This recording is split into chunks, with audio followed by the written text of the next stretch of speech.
Hello there. So by now you've learned about a bunch of different functional groups that organic molecules can have.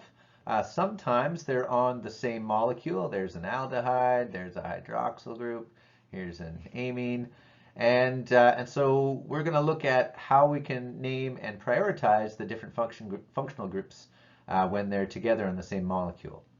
The second thing we're going to do is we're going to look at what we call synthesis pathways. So you've learned different chemical reactions that can produce different functional groups on organic molecules. And there are many of them that can be converted in a series of these reactions, and you call those reactions a pathway. And so you might start off with an alkene like this and end up with an alcohol if you have the right reactants. And then you can make an aldehyde, and then you can make a carboxylic acid, and then you could make an ester. And all of those things will require different reagents, of course, to make them happen. But the point is that you can have a pathway of reactions to end up with the molecule of your choosing. So to start with, we're going to look at the general prioritization of various functional groups. And so that priority is how you're going to decide how to name it. And there's a little memory aid that can help you when you're doing this. And that is that if there are more bonds to non-carbon or hydrogen atoms, so the fancy word for that is heteroatoms, then it's going to have more priority. So this carbon here has 1, 2, 3 bonds to atoms that are not carbon or hydrogen. And this carbon here has 1, 2 bonds to atoms that are not carbon or hydrogen. And this one here has only the 1 bond to an oxygen, which is not a carbon or hydrogen. So priority-wise, the order is the way in which it's represented here. This guy's going to have the highest priority, and this one will have the lowest. So within our priority list, based on the number of bonds to heteroatoms, there's a ranking as well. So if there are 3 bonds to heteroatoms, we've got 3 options here. Carboxylic acid is going to be of highest priority, and then esters and then amides. Seems like they like oxygen more than they like nitrogen in the priority list. And then for 2 bonds, aldehydes will come before ketones. I guess hydrogen's better than another R group. And then for 1 heteroatom, they like the oxygens better than the nitrogens, alcohols before amines. At the bottom of our list are those features that don't have any heteroatoms or have no suffix. So if there's no heteroatoms, that's your alkenes and your alkynes. Those are going to have equal priority, and they're just alphabetical if you got more than one. So enes will come before ines. And then the ones with no suffix, they're never going to be on the end. Those have no priority, and you just list them beforehand according to alphabetical as well. So, chloro before, bromo before chloro. Here's, oxy, depending on what the R group is. Nitro, phenyl groups are these ones with the aromatic benzene ring. And those will all just get a number and be arranged in alphabetical order. Okay, so let's name a few here. Just to start off, we're going to look for the longest chains. And so 1, 2, 3, 4, 5. So this is going to be a penta something. And so it's going to be, we have 4 functional groups. Wow, it's a party here. So we got a carboxylic acid, and we got an alcohol, and we got a ketone, and we got an ester. So the one with the most heteroatoms here is going to be the carboxylic acid. So this is going to be a pentanoic acid, right? That's how it's going to end. Then we got to put these other 3 on there as well. So we'll just do those in alphabetical order, and we'll number them. So this is carbon number 1, 2, 3, 4, 5. So we have 2-ethoxy, methoxy, just 1 carbon. This is 3-hydroxy, the H, and this is 4-one. So then we got to list those in alphabetical order. So we got H, I think is going to be the first one. L, M, N, O. We got M and then O. So we'll say 3-hydroxy, 2-methoxy, 4-one pentanoic acid. All right, for our next one here, let's find the longest chain. 1, 2, 3, 4, 5, 6, 7. All right, this is going to be a hept. Hept what? Well, we've had this aldehyde, and we have this amine, and we have a couple of methyl groups. So the aldehyde is going to win because it has more bonds. So hept, and now, so that takes care of this guy.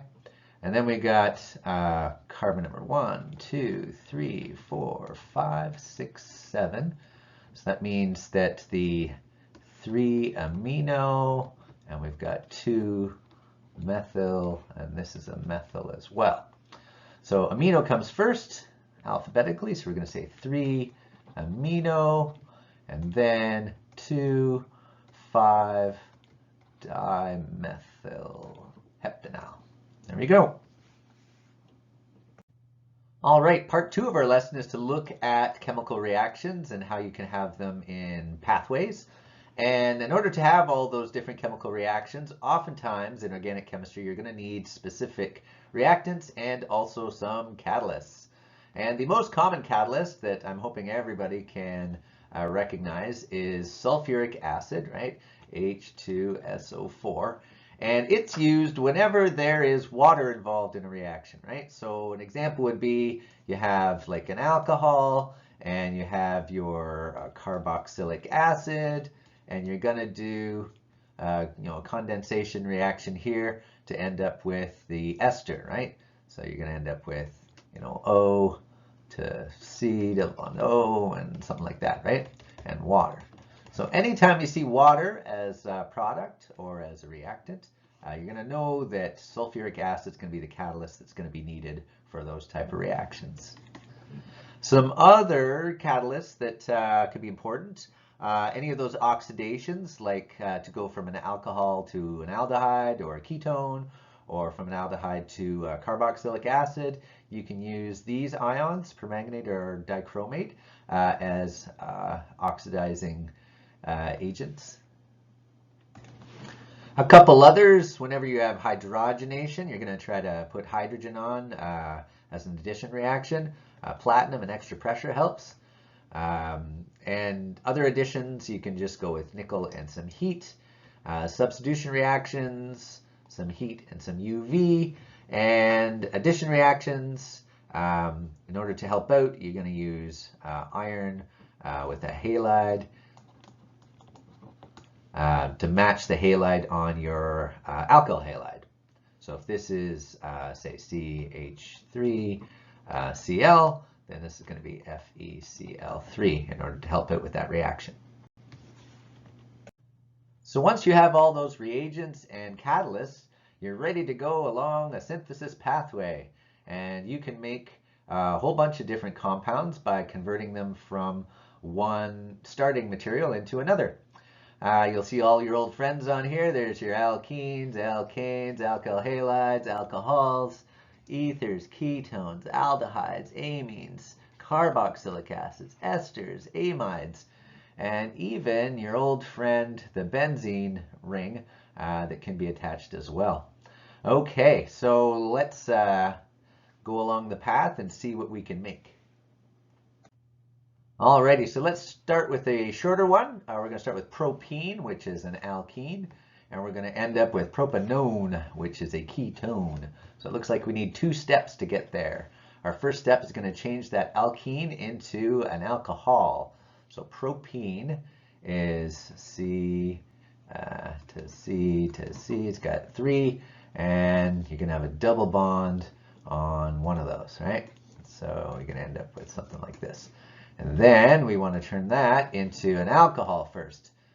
So for that, we're going to need addition of water, which is a dehydration. So we're going to use our H2SO4, and we're going to add some water, and we're going to end up with C to C to C, and the OH group is going to go on the side with fewer hydrogens, right? If you remember Markov-Nikov's rule. And so there we go. We have our nice alcohol now. So this is propanol, 2-propanol. So step 1 complete, check. And then step 2 is going to be to change that 2-propanol into the ketone that we were looking for there, right? And so to do that, we need to do oxidation. So oxidation, you can just use the little O to represent it. And if you want, you can put in one of those oxidizing agents like permanganate, MnO4. And what's going to happen is that's going to convert that hydroxyl group into a carbonyl group. And so you're going to end up with double bond O there with the rest of the hydrogens where they need to be. And so there you go. Now we got propanone. And we did it in 2 steps. Alrighty, so this one's quite a bit longer. So I tried to squish everything a bit so we can get all the steps in the pathway. So we want to make ethyl ethanamide. So that's an amide way down here. And we want to make that from ethene, which is way up here. And for an amide, you might want to like start at the end here. And you know you're going to need an amine and you're going to need a carboxylic acid, right? So we're going to have to make an amine and then combine it with a carboxylic acid at the end. So let's make that amine first by making an alkyl halide. So we got ethene, right, like that, and you know, with our hydrogens, of course. And then we're going to add a halogen on there, right? So we're going to maybe use HCl, and we will put the Cl on the end here. Great. And then step 2, we'll take that alkyl halide and we will do a substitution. And we'll get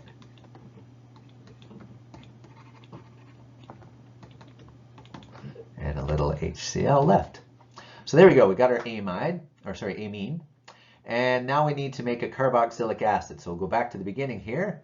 We'll take our ethene and we are going to add the water and turn that into ethanol. And of course we'll need the sulfuric acid for that.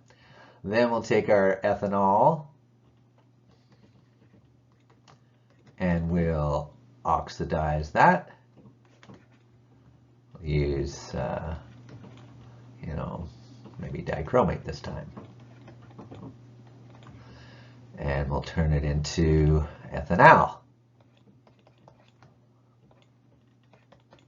And then we'll take that ethanal and we'll oxidize that. Use permanganate, why not? And we'll make ethanoic acid. We're doing pretty good here. All right, so now our piece de resistance. We're going to take our ethanoic acid and our ethylamine here and put them together to make this final compound. So I'm going to do that in blue, why not? So we got our amine, and then we've got our carboxylic acid here, and we're going to add those together. We'll end up with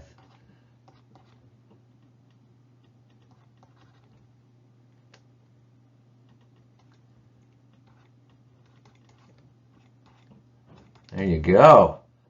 So N-ethylamine, yay, and some water. And since there's water, we know that we're going to use the sulfuric acid catalyst again. So there you go, a little longer one, but same thing, just step by step along the pathway until you get to what you wanted.